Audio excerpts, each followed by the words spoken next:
Good morning, everyone. It's Tuesday, January 5th. I don't know why I'm acting like I don't know what the date is, as if I just wasn't at work. Unbelievable. It's Tuesday, January 5th, and I am sharing another story because I have nothing else to do. This story is called Bleachers. I wrote this in November of 2012. I haven't read it since then, so you will hear multiple errors because I think back then I didn't have my tablet and I was really writing on the phone, and it was a small phone, and you know I was writing on my phone. I probably got to edit this later on, but I don't know. So we'll find out together.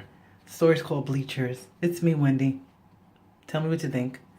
Bleachers. I'm looking at his ankles. I can tell they're his from the sneakers.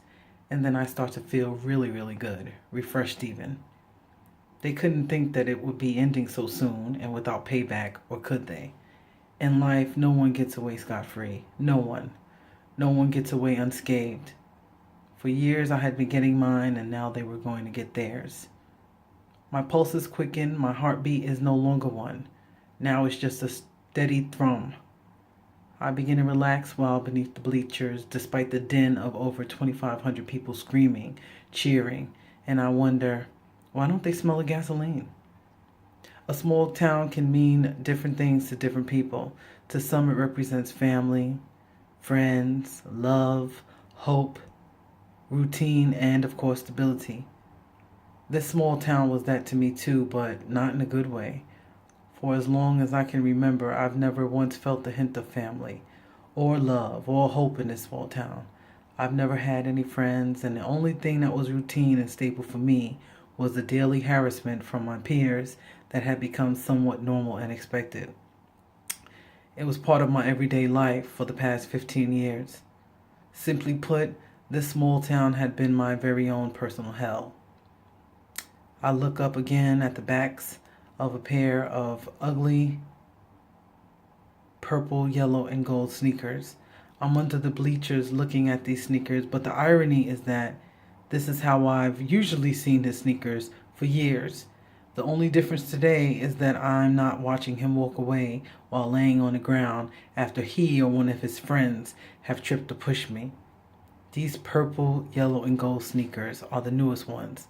They're nice and clean and well taken care of, but of course they won't be for long. Through the roar of the crowd, I can hear the distinct cry of "Go Tigers" by 7 people, 7 evil people. I know these people well. They've tormented me for what seems like all of my life. We all grew up together, and we're closer without being close than I imagined we really needed or wanted to be.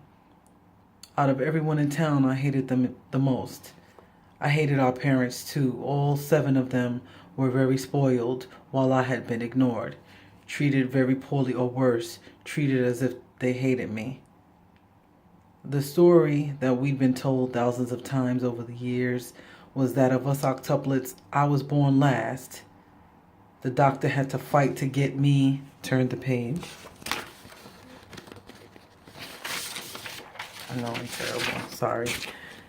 Had to fight to get me out, and that I was dead when I was born.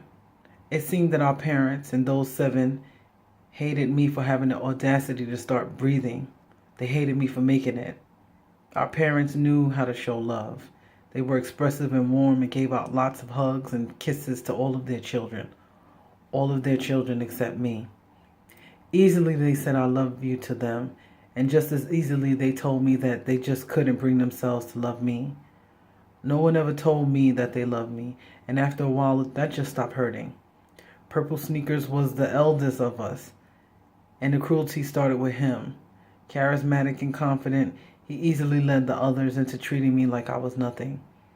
If he didn't want to see me, see is in quotation marks, if he didn't want to see me today, no one saw me, our parents included. If he wanted to push someone or their possessions to the ground, I was always volunteered. Our parents, finding things funny, would watch laughing.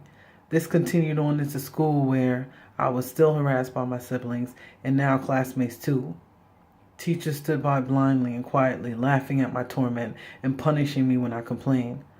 I could only pray that he, their leader, my brother, didn't see me, see is in quotations, didn't see me, but he always saw is in quotations, saw me, and he made sure that everyone else did too.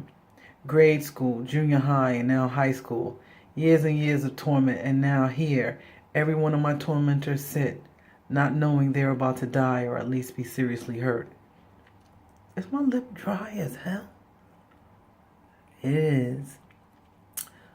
Patience is a virtue usually, and it's rewarded. I'm about to get my reward because I've waited and thought about this moment for quite some time. Everyone is on or near the bleachers in the football field, psyched up over the school yearbook picture they're about to take. Everyone, and I mean everyone, is here. Teachers, students, the principal, and other faculty eagerly waiting as the photographer sets up his camera. The air is right with school spirit. Beside the purple sneakers, I spot other familiar shoes that my parents lovingly purchased for the ones that they love. Then I look down at my shoes, my dusty, worn shoes that have been hurting my feet and that I have been ordered to take care of. But my parents will soon hug and kiss me and tell me that they love me too, because in a few minutes they'll have no choice. In a bit, I'll be all that they have. I light a match, and that is Bleachers. I know it's terrible, but parents shouldn't neglect their kids, and that is not my story. But it's somebody's story. Hopefully nobody burns down the school or the photo day. I don't know. But that's my story. Tell me what you think about it. If you think it sucks ass. Nah, don't tell me that. Have a good one. Bye-bye.